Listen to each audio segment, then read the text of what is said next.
People. Que pasa, sakpa, say what they do. Welcome to Crime Time News, where the difference is in the meds. Call it news with a buzz. This is not your ordinary, run-of-the-mill mama and papa missionary blogging. This is blogging that takes you to the roof or under the cellar with mother hen and the little chickadees. This one is called Revenge is a meal that is best served cold.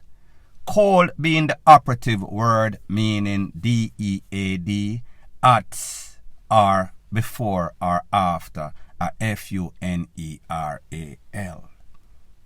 About a month or so ago in a place called Burger Gully, two persons lost their life. One of them named KAM-Got, and also a little 8-year-old youth named DJ. Dawes is his government name. It is said that at about 10, one Sunday morning going into Sunday night late going into Monday morning, some people there in our yard, some people roll up, blaze up some can. After the smoke clear, two people lose them life. I think a next person also got hit. Don't quote me on that one. One of the person that lost their life, like me say, KAM-Got, and then the 8-year-old DJ Dawes. It is said that KAM-Got had just went to the area to bury his father. The father got buried on Saturday. Sunday night leading into Monday morning, he lost his life. It is said that the intended target was the brother of KAM-Got, who is a known badman, gunman. But people, you know how the saying goes. If you can't catch Quacker, you catch him short. If you spar with the enemy, then you can also DIE with the enemy. However, sometimes that can backfire, because based on information that is out there, it is said the higher authorities that put out the hit for KAM-Got brother, when they realize that, listen, are two innocent people and the target not get hit, they were ticked off, they were PISSED off. And people, like you always hear me say, for every action is an equal and opportune or opposite reaction. It is said that those same people that put out the hit pan KAM-Got brother, they then said, listen, these two idiots, we're going to take away those two innocent people, them have to pay, because pretty much a FUCKRY them do. Now, it is confirmed that the motive or the reason for this AAR that is going on in a place called Burger Gully. As a matter of fact, it is 17 lane, bottom of Burger Gully, some sorts of internal feud. So you know, say the people them know each other. Like I said, for every action is an equal and opposite DEAD reaction. Less than 2-2, it is said that in a place called Vineyard Town, in the vicinity of Mountain View area, some people roll up in a teeter and some sorts of yang people are watch them. When them check from a stock, them see the people them roll out two things in a some sorts of crocus bag, some sorts of curtain, some sorts of BODY bag. When them investigator call the popo, it is said that the two BODIES in that bag was supposed to be the two men that carried out that hit as it pertains to DJ and KAM-Got. They are from a place named Homestead. They were identified as Kaleem Campbell, OC Kochi, Omario Lawrence, OC Maro. One of them 90 Kaleem, and then the next one at 20. They are said to be from Homestead, like I said before. It is said that these were the men that carried out that brutal against that 8-year-old and the other youth, KAM-Got. However, the boss or the upper hierarchy was kind of PISSED off. When the popo investigate or check out the BODY, they realize that that body was badly BEATEN multiple con, they were bound and gagged, and then them get fling out after them get dash out. Now people, like I said, when that incident occurred in a burger gully in which DJ Daz, the 8-year-old, and KAM-Got got taken away. KAM-Got, like I said, had just less than a day or two buried his father on Saturday. Sunday night leading into Monday morning, KAM-Got lost his life along with DJ. People, like me tell you, the theme of this, revenge is a dish that is best served cold. So therefore, because it seems as if DJ and KAM-Got lose them life just after the father's FUNERAL looking for the brother of KAM-Got, they decide that, you don't know what, them two youth will lose them life, Kaleem and Omario. We are going to wait until one of them have their final send-off. Based on information that I got a few days ago or so, cannot verify or validate it, it is said that it was the final send-off for one of those youth, did not get the proper information. It is said that the family, meaning the father, his name is Copper, he was at the final send-off along with his girlfriend and her little son somewhere in a Marvely. It is said that GUNMEN blaze up the vehicle with the girlfriend and the son. However, them take with the father of one of these two youths. Moral of the story is this. When it comes to garrison, when it comes to gang feud, it never ends. It is like a revolving door. It is like the infinity sign. It just goes on and on and on. If you take away one of ours, we are going to take away one of yours. It is an eye for an eye. If you take away one of ours after some sort of final send-off, we are going to wait until it is your family final send-off. And then we are going to send off your family with you. Everybody has to go until everybody, meaning the opposition or the enemy, is eliminated. Total wipeouts.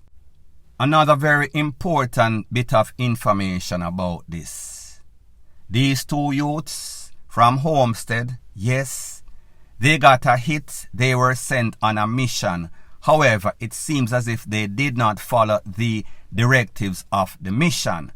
Based on information that was in the news, it is said that when they were blazing up all sorts of con, women, mothers were out there and they were saying, "Una no see say picnic in the area, una no see say picnic in the yard," but they were not listening. Sometimes these youth, them want to impress them boss and show how brutal they can be.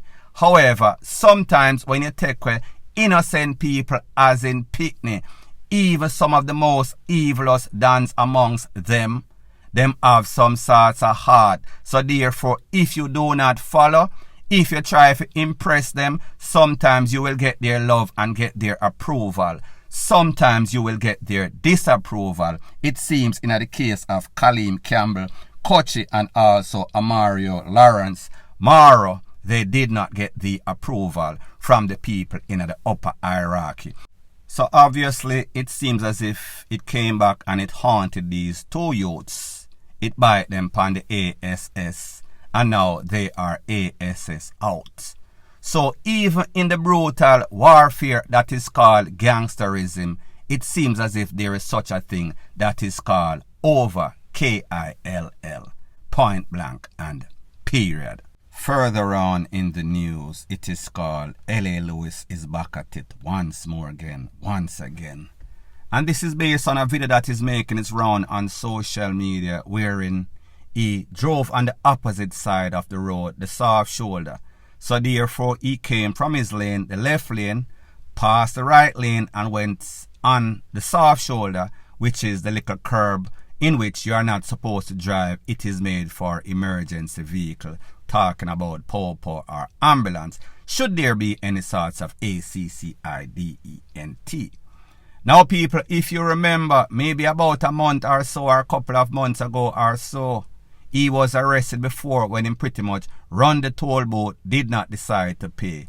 He knows that he is a target. However, LA Lewis is the ultimate clout chaser. He will do anything for views, even risk his life and freedom. So people, I am going to show you the video in question and then I am going to give my piece. You see the people? Here traffic. Let me show you the people. So imagine now they look at normal man them people. What time the normal people are going to reach work people? What time the normal people are going to reach work people?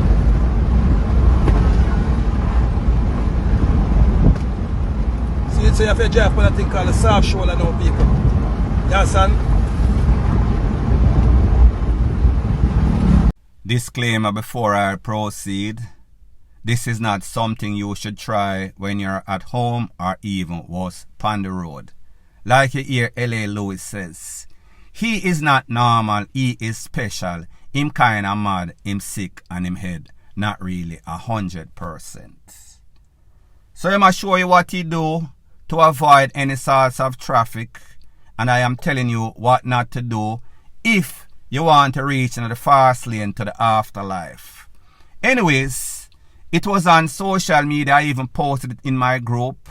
And I said, I know that the Popo is going to look for him because they always do. However, like I always say, LA Lewis is a type of person. He will do just about anything to remain relevant. It is all about the views. It is all about him getting the spotlights every now and then. He does not like to stay out of the spotlight. However, not all views, not all spotlight or highlight is good. It can end you up in a prison, in a jail, or even worse, in a GRAVE yard. Fortunately for him, in this instance, it did not happen. Based on the Popo, it is said that they are now looking for him. There are some sorts of warrants.